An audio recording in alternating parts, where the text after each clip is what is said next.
उनके माँ तो माँ होती है। अब माँ को गाली देना, अब शब्दों का प्रयोग करना, ये समझिए एक 140 करोड़ जनता की माँ को कोई इस तरह का करना है। संकल्प तभी पूरा होगा जब हम लोग स्वदेशी अपनाएंगे, आत्मनिर्भर बनेंगे, तब जाकर हमारा विकासशील देश जो है विकसित बनेगा। जितनी झूठ बोलना है कांग्रेस को, चूँकि सत्ता से हट गए हैं, प्रियंका गांधी सांसद हो ही गई हैं, राहुल गांधी विपक्ष के नेता ही हैं, सोनिया गांधी सांसद हैं, अब उनके एक बहनोई वाड्रा जी हैं, वो भी कहीं से आ जाएंगे। अभी अफगानिस्तान के देखिए वो आया था भूकंप, भारत पहले खड़ा हुआ है।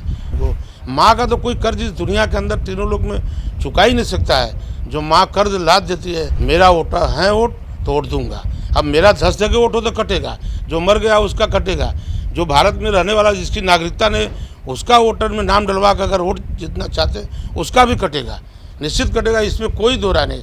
वो जो इस दुनिया में नहीं है, स्वर्गवास हो गए हैं, उनको अब शब्द कहने का क्या मतलब औचित्य था। निश्चित तौर पर कहीं ना कहीं दिखता है कि भारत का लोकतंत्र जो है उसकी हत्या सीधे सीधे बिहार में की जा रही है, जिसकी जीती जागती तस्वीर निकल के आई तब जब प्रधानमंत्री ने अपना दर्द बयां किया अपने मां के मुद्दे पर। हम इस समय वाराणसी में हैं और वाराणसी के जिला अध्यक्ष भाजपा के हमारे साथ हैं, उनसे जानते हैं कि ये लोकतंत्र की हत्या है या गंदी राजनीति है जो आने वाले समय में लोकतंत्र को पूरी तरीके से खत्म करती है। क्या कहना चाहिए? सबसे पहले तो आपको बहुत बहुत बधाई। देखिए, बिहार की राजनीति में या केंद्र की राजनीति में जो लोग कर रहे हैं, एकदम समझ लें भारत के जनता के साथ खिलवाड़ कर रहे हैं। सत्र चलता है तो विकास के मुद्दे पर क्या डेवलपमेंट भारत का होना चाहिए, उस पर बहस करना चाहिए। एक SIR के वोटर के नेगेटिव बात को लेकर पूरा संसद का इन लोगों ने खराब किया, कितना देश का नुकसान किया। उसी तरह बिहार में जो ये अभी कांग्रेस के राहुल गांधी के मंच पर से जो एक पदाधिकारी जो अपने आदरणीय वाराणसी के सांसद, देश के यशस्वी प्रधानमंत्री, दुनिया के सबसे लोकप्रिय नेता, आज तक कोई चढ़ नहीं पाया, उनके लोकप्रियता को कर नहीं पाया। उनके माँ तो माँ होती है, अब माँ को गाली देना, अब शब्दों का प्रयोग करना, ये समझिए एक 140 करोड़ जनता की माँ को कोई इस तरह का करना है। निश्चित तौर पर इसका जवाब चुनाव में जनता ही देगी। और लोकतंत्र को नष्ट कर इन लोगों को मुद्दा ही नहीं रह गया है, चाहे रोड का हो, चाहे शिक्षा का हो, चाहे स्वास्थ्य का हो, चाहे विकास का हो, हर चीज़ पर हमारे बिहार के यशस्वी मुख्यमंत्री आदरणीय नीतीश कुमार जी, हमारे भारत के यशस्वी प्रधानमंत्री आदरणीय नरेंद्र मोदी जी, हमारे उत्तर प्रदेश के यशस्वी मुख्यमंत्री, सभी लोगों ने विकास के मुद्दे पर कि भारत मुहाने पर जाए। भारत अभी तक विकसित राष्ट्र था, विकासशील, लेकिन अब विकसित राष्ट्र बनाने के 2047 का आदरणीय प्रधानमंत्री का जो संकल्प है और उत्तर प्रदेश को विकसित उत्तर प्रदेश बनाने का भी मोदी जी ने कल संकल्प लिया है, योगी जी ने, तो निश्चित तौर पर आप समझिए कि संकल्प को पूरा करना है। संकल्प तभी पूरा होगा जब हम लोग स्वदेशी अपनाएंगे, आत्मनिर्भर बनेंगे, तब जाकर हमारा विकासशील देश जो है विकसित बनेगा और निश्चित तौर पर भारत माता फिर विश्वगुरु बनेंगी।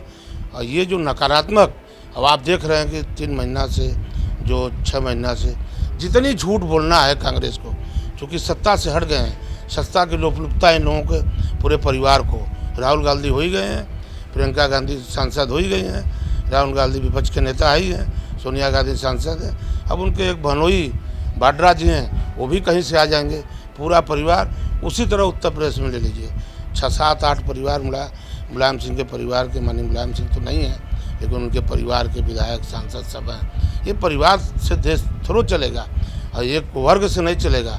आदरणीय प्रधानमंत्री ने कहा है कि सबका साथ, सबका विकास, सबका विश्वास, सबका प्रयास और सबके हाथों में काम और सबका बराबर का सम्मान।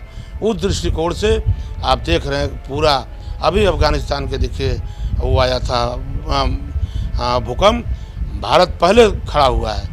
प्रधानमंत्री की जो सोच है एक बहुत दूसरे तरफ है, भारत को फिर विश्वगुरु बनाने का उनका संकल्प है। ठीक है, अगर वो लोग बोल रहे हैं, इसकी जितनी भी निंदा की जाए, हम निंदा करते किसी राजनीतिक आदमी को।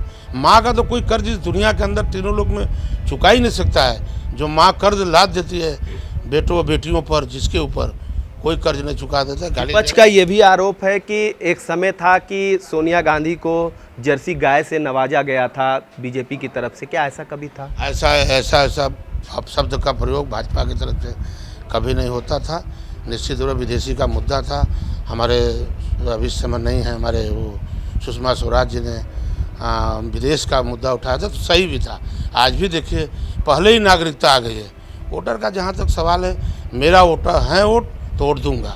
अब मेरा 10 जगह वोट हो तो कटेगा, जो मर गया उसका कटेगा, जो भारत में रहने वाला जिसकी नागरिकता ने उसका वोटर में नाम डलवा कर अगर वोट जितना चाहते उसका भी कटेगा, निश्चित कटेगा। इसमें कोई दो राय नहीं।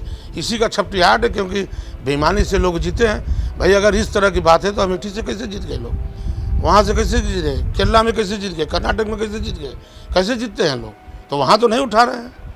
क्या लगता है इस बार बिहार के चुनाव में बीजेपी माँ का मुद्दा लेकर उन महिलाओं के बीच जाएगा जो माँ हैं, बहनें हैं उनके बीच जाएंगे? आज देख रहे हैं पूरे देश की हमारी जो बहू बेटियाँ हैं, माँ हैं, सब दुखित हैं कि हम वो जो इस दुनिया में नहीं है, स्वर्गवास हो गई हैं, उनको अब शब्द कहने का क्या मतलब औचित्य था।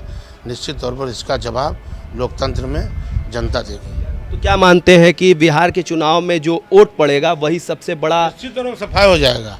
यूपीए का सफाया निश्चित है, इसीलिए तो छपटियाहट है, निश्चित समझ लीजिए आप। तो कहीं ना कहीं बिहार की राजनीति में विकास मुद्दा नहीं है, ना ही वहाँ की कानून व्यवस्था मुद्दा है। मुद्दा सिर्फ पीएम नरेंद्र मोदी की माताजी को लेके है, और वो माताजी जो आज इस दुनिया में नहीं है।